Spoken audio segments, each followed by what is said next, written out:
প্রিয় ছাত্রছাত্রীরা, আজকে আমি তোমাদেরকে এই ভিডিওর মাধ্যমে ক্লাস 8-এর ভূগোলের যে সমস্ত প্রশ্নগুলো দেওয়া হয়েছে 6 নম্বর স্কুলে পেজ নম্বর 296-তে সমস্ত প্রশ্নের উত্তর আমরা আলোচনা করবো আজকে এই ভিডিওর মাধ্যমে। তোমরা ভিডিওটা শুরু থেকে শেষ অবধি অবশ্যই দেখবে। আর চ্যানেল যদি নতুন হয়ে থাকে অবশ্যই তোমরা চ্যানেলটাকে সাবস্ক্রাইব করে রাখবে পরবর্তী যে স্কুলগুলো আছে সেগুলোর প্রশ্ন উত্তর পাওয়ার জন্য। এবং এর আগের স্কুলগুলোর প্রশ্ন উত্তর আমরা আলোচনা করে দিয়েছি, তোমরা প্লেলিস্ট থেকে সেগুলো পেয়ে যাবে। অবশ্যই সেখান থেকে সেই প্রশ্ন উত্তরগুলো দেখে নিও। এবং আজকে আমরা আলোচনা করবো 6 নম্বর স্কুলের প্রশ্ন উত্তরগুলো। এবং এই প্রশ্ন উত্তরের পিডিএফ তোমরা পরবর্তীতে আমাদের টেলিগ্রাম চ্যানেল থেকে পেয়ে যাবে।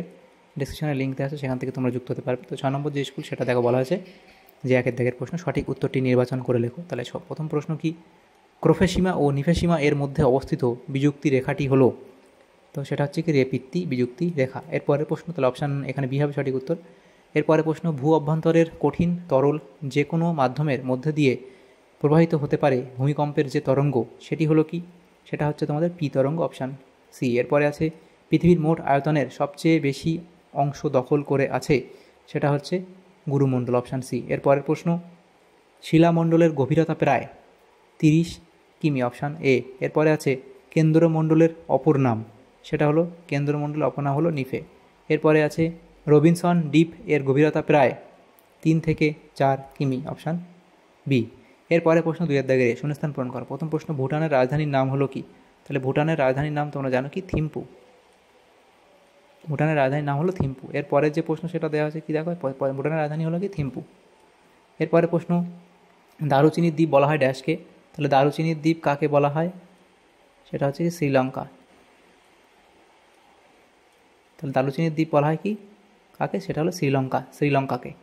এক কথা উত্তর দাও, বাংলাদেশের প্রধান নদীর নাম কি, তাহলে বাংলাদেশের প্রধান নদী কি, মেঘনা। বাংলাদেশের প্রধান নদী মেঘনা। এরপরে প্রশ্ন, শ্রীলঙ্কার উচ্চতম শৃঙ্গের নাম কি, এটা হলো পেড্রো পেড্রো তালা গালা, পেড্রো তালা গালা। তাহলে এটা লিখবে, এখানে তোমাদের লিখে দিই পেড্রো তালা গালা। এরপরে প্রশ্ন যেটা বলা হয়েছে 3 দাগের প্রশ্ন, 4 দাগের 5 দাগের প্রশ্নগুলো আলোচনা করবো নেক্সট পেজে। তো প্রথম যে প্রশ্ন 3 দাগের প্রথম প্রশ্ন, SAARC অর্থাৎ সার্ক সম্বন্ধে সংক্ষিপ্ত বিবরণ দাও। তাহলে এর পুরো কথা কি, south Asian association of regional cooperation বা দক্ষিণ এশীয় আঞ্চলিক সহযোগিতা পরিষদ। তার উদ্ভব কবে কখন হয়, সদস্য দেশ কারা কারা, সদর দপ্তর কোথায়, কাঠমান্ডু, নেপালের রাজধানীতে অবস্থিত কাঠমান্ডুতে, উদ্দেশ্য কী সেটা তোমরা অবধি লিখবে। এরপরে ক্যারেজ প্রথা কী, তাহলে এটা পাকিস্তানের একটা জলসেচ ব্যবস্থা, সেই সম্পর্কে অবধি লিখবে। এরপরে মায়ানমার থেকে ভারতে আমদানিকৃত দ্রব্যগুলির নাম লেখো, সেটা অবধি লিখবে। এরপরে ভারতের পর্যটন শিল্প সম্পর্কে যা জানো লেখো, সেটা তোমরা লিখবে। এখানে যে অপরূপ প্রাকৃতিক বা নৈসর্গিক সৌন্দর্য।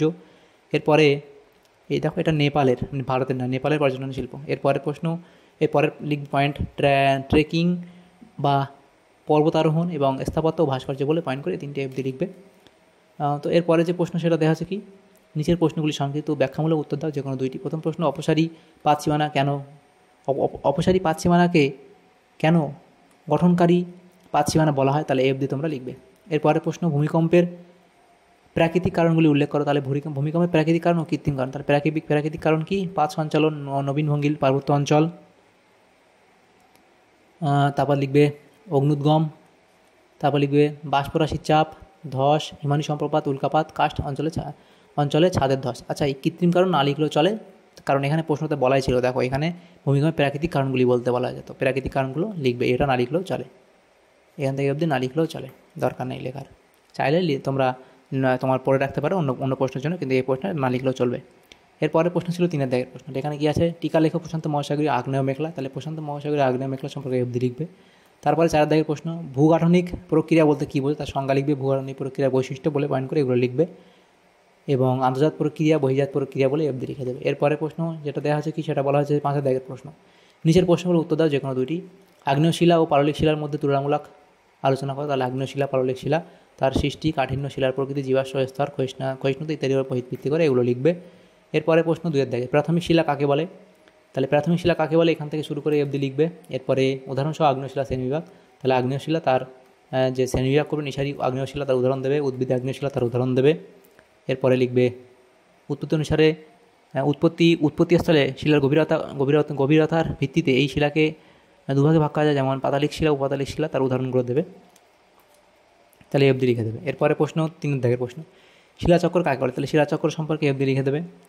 কাস্ট ভূমিরূপ কাকে বলে, তাহলে কাস্ট ভূমিরূপ কাকে বলে এফ দিয়ে লিখবে, তারা এবং তার উৎপত্তি, ভূমিরূপ, এই পয়েন্টগুলো করবে। তাহলে দেখো এখানে এই প্রশ্নের উত্তর আমাদের হয়ে যাবে। তাহলে দেখো আমাদের এখানে, আচ্ছা এটা লিখবে H2CO3। তাহলে দেখো আমাদের এখানে যে প্রশ্নগুলো ছিল ক্লাস 8-এর ভূগোলের যে প্রশ্নগুলো ছিল 6 নম্বর স্কুলে, সমস্ত প্রশ্নের উত্তর আমরা আলোচনা করলাম আজকে এই ভিডিওর মাধ্যমে। তোমাদের যদি সামান্যতম উপকার এসে থাকে ভিডিওটা অবশ্যই একটা লাইক করবে এবং বেশি বেশি করে বন্ধুদের সাথে শেয়ার করবে। আর পরবর্তী যে স্কুলগুলো আছে সেগুলোর প্রশ্ন উত্তর পাওয়ার জন্য অবশ্যই তোমরা আমাদের চ্যানেলটাকে সাবস্ক্রাইব করে রাখবে। Thank you, thanks for watching.